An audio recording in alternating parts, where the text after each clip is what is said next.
My mother-in-law looked me straight in the eyes, tossed a mop at my feet, and said, "If you're living under my roof, you can start earning your keep." The room exploded with laughter. My sister-in-law actually clapped. My husband?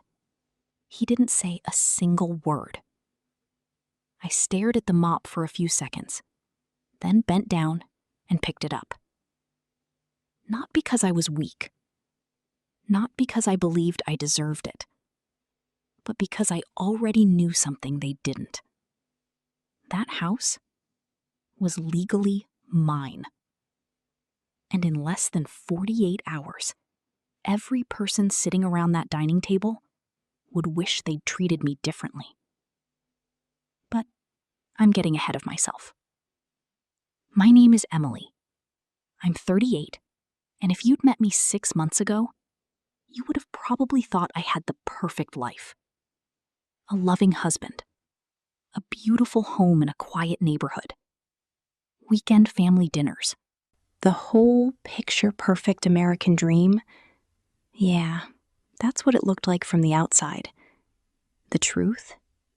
Every Sunday felt like walking into a courtroom where I was always guilty. It started right after my father-in-law passed away. My mother-in-law, Linda, moved in temporarily. Temporary turned into 6 months. Then, 6 months turned into a year. Somehow, she slowly took over everything. She decided what we ate, who cleaned, who could invite guests, even where I parked my own car. And if I complained, she'd flash that fake little smile and say, "I'm just trying to help, sweetheart." Help. Right. By the time that family brunch rolled around, I wasn't Emily anymore. I was the unpaid maid, the cook, the cleaner, the woman everyone expected to smile while being disrespected. That morning, I woke up at 6, made pancakes from scratch, cooked bacon, fresh fruit, coffee, orange juice, then cleaned the kitchen before everyone even showed up. Linda walked in, looked around, and frowned. "Seriously? You call this clean?" Before I could answer, the doorbell rang. Family started pouring in. My sister-in-law hugged Linda, ignored me. My brother-in-law grabbed a plate without even saying hello. Then, right in front of everyone, Linda picked up a mop from the laundry room, shoved it into my hands, and smiled. "Since you're living under my roof, make yourself useful." Everyone laughed. Everyone except me. I looked at my husband. He lowered his eyes. That was the exact moment I realized enough was enough.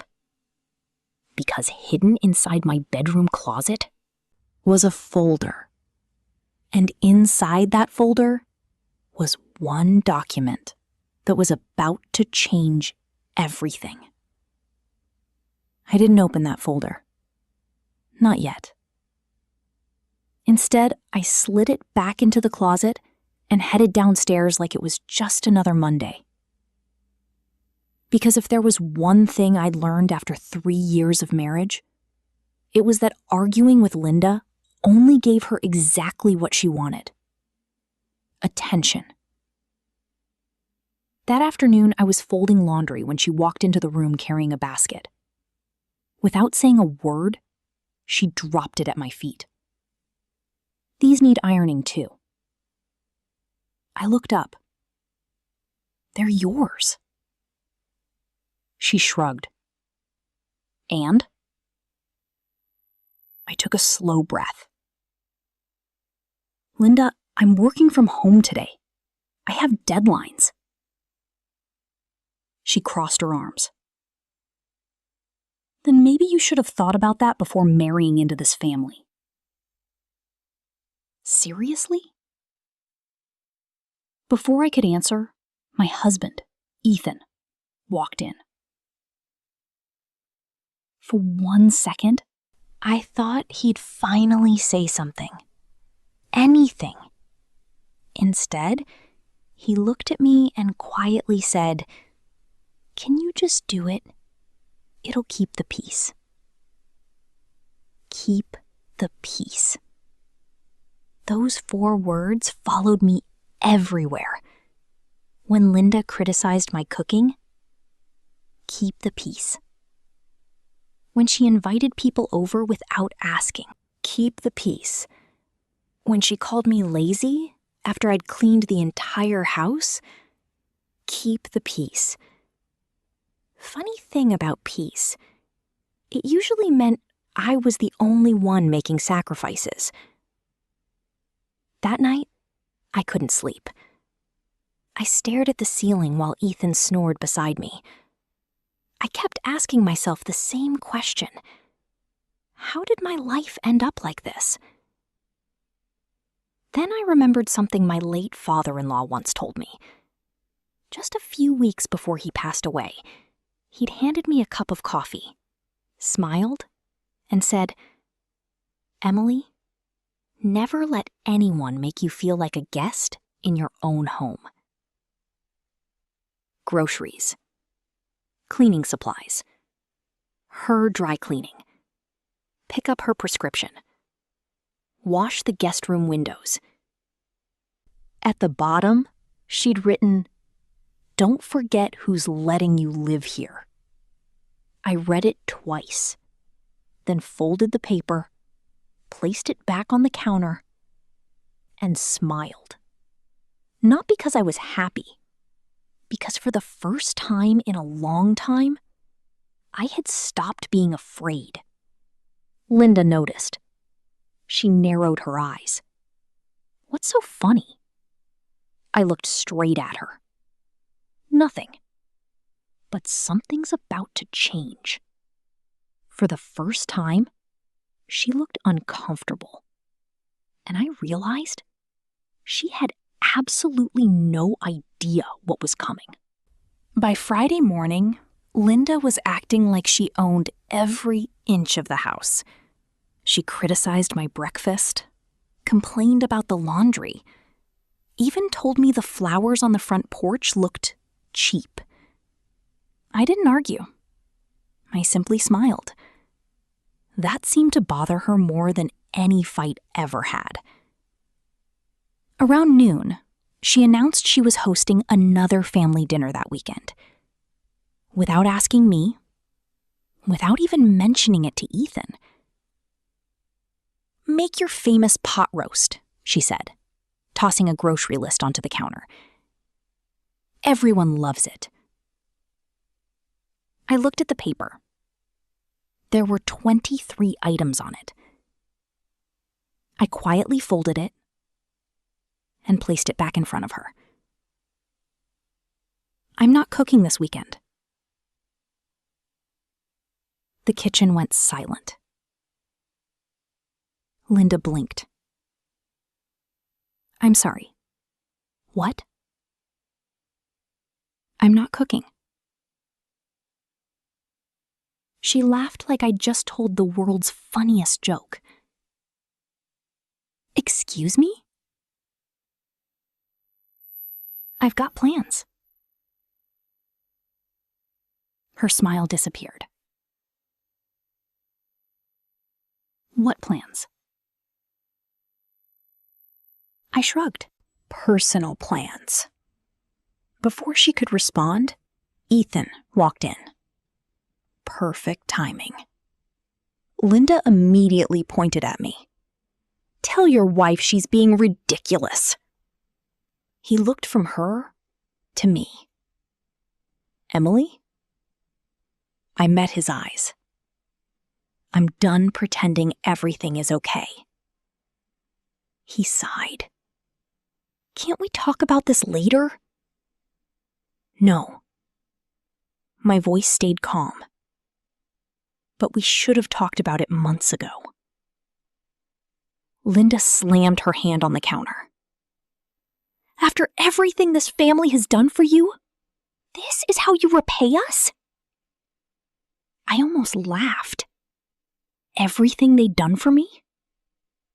I'd paid the mortgage, covered the utility bills, bought the groceries, even paid for Linda's medical appointments when her insurance didn't cover everything. She knew that. Ethan knew that. Yet somehow, I was still treated like I owed them something. Linda stepped closer.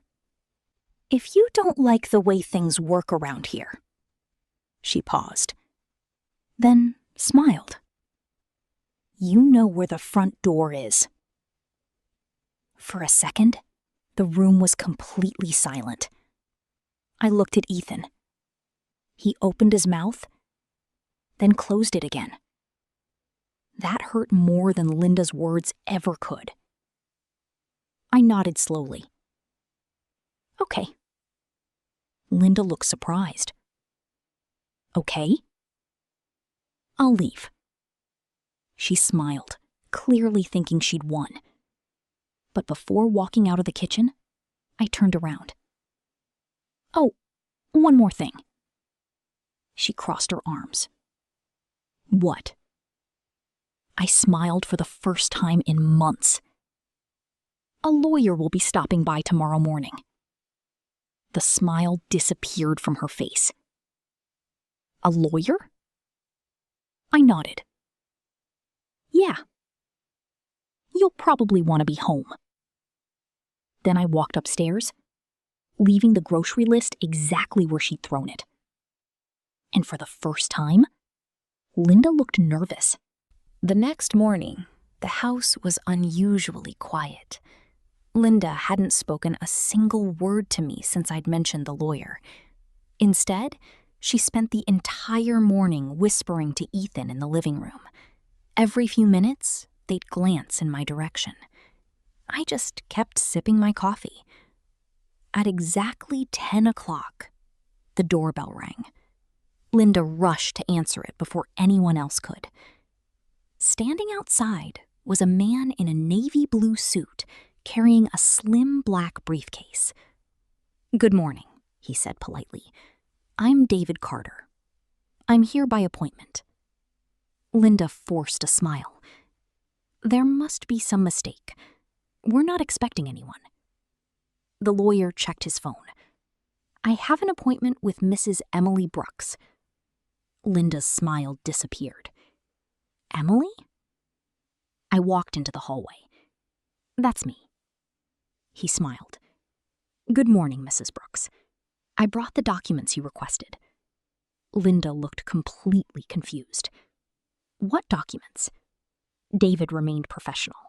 I'm sorry, ma'am. They're confidential. Linda hated that answer. This is my house. I have every right to know what's going on. David looked at her calmly. Actually, I'm only authorized to discuss this matter with Mrs. Brooks. The room went silent. Linda turned toward Ethan. Are you seriously going to stand there? Ethan looked just as confused as she was. I don't even know what's happening. I thanked David and invited him into the dining room. Linda followed us without being asked. David placed the black folder on the table. There are just a few signatures we need today. My heart pounded. I'd waited months for this moment. He opened the folder. Inside were several official documents. Property records, legal certificates, transfer paperwork. Linda leaned forward, trying to read them. What is all this? David calmly closed the folder before she could see anything. I'm sorry. These documents aren't for public review. Linda slammed her hand on the table. This is ridiculous. She pointed at me. Tell him to stop treating me like a stranger in my own house. I slowly looked up. For the first time, I didn't feel nervous. I felt free. I signed the first page, then the second, then the last. David smiled. Congratulations, Mrs. Brooks. Everything is now officially complete. Linda frowned. Complete? What exactly is complete? David closed the folder, stood up, and looked directly at her. I believe Mrs. Brooks will explain that herself. Then he quietly walked toward the front door. Linda turned back to me. Her voice was barely above a whisper. Emily? What did you just sign? I looked at the folder, then back at her. It's time you learned whose house this really is. Linda stared at me, waiting for an answer. The confidence she'd carried for over a year was gone. What are you talking about? She asked. I gently placed the folder on the dining table. You've spent months reminding me that I was living under your roof. I opened the folder and slid the first document toward Ethan. Read the first page. He picked it up. His eyes moved across the document once, then again. His face turned pale. Emily, what is this? I answered quietly. It's the deed. Linda laughed nervously. The deed to my house? Ethan slowly looked at his mother. No. He swallowed hard. It's not. The room fell silent. I pulled out another document.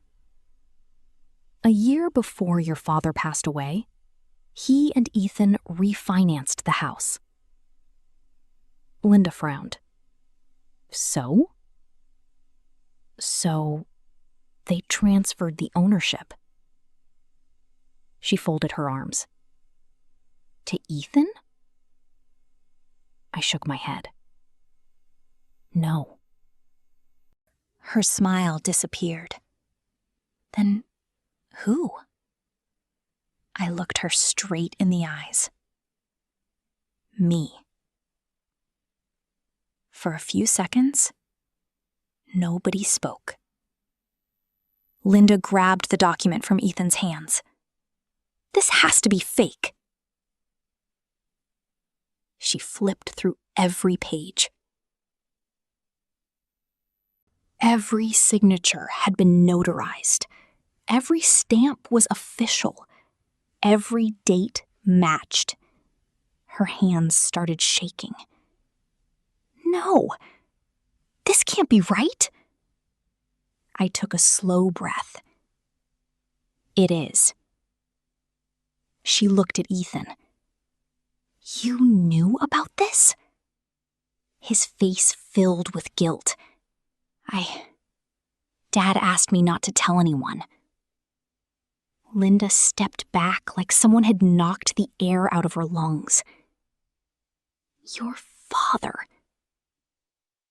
He said the house would only stay peaceful if it belonged to someone who cared about the family instead of controlling it. Tears filled Linda's eyes. For the first time, she had no words. Then she whispered, I treated you like a servant. I nodded. You did. I cleaned this house. I cooked every meal. I paid the bills. And every chance you got, you reminded me I didn't belong.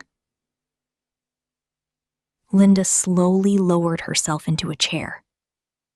She looked around the house she'd claimed as hers for so long. it suddenly felt different. Not because the walls had changed, but because the truth had. I picked up the folder.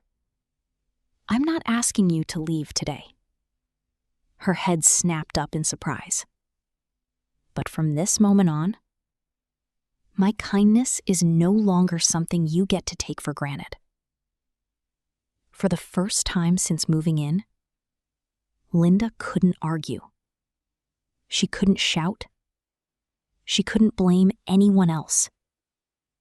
Because the truth had finally caught up with her. Linda sat there in complete silence. For the first time since she'd moved into the house, she had nothing to say. No orders, no criticism, no fake smile, just silence. Ethan looked at me with tears in his eyes. I'm sorry, Em. I should have stood up for you. A long time ago. I looked at him for a moment. I wasn't waiting for an apology. I was waiting for a partner. He lowered his head. I know. That afternoon, nobody touched the lunch I'd made. The house felt strangely quiet. A few hours later, Linda knocked softly on my bedroom door. It was the first time she'd ever knocked. Emily? Can we talk? I nodded. She stepped inside, holding the old family photo she'd taken from the hallway. I've been looking at this picture all morning. You know what I realized? I stayed quiet. I've spent so much time trying to control this family that I forgot how to be part of it. Tears rolled down her cheeks. I kept treating you like an outsider, when all you ever tried to do was make this house feel like a home. For a moment, neither of us spoke. Then she quietly asked, "Can you ever forgive me?" I thought about every insult, every sleepless night, every time Ethan stayed silent. And then I answered honestly. Forgiveness takes time, but respect starts today.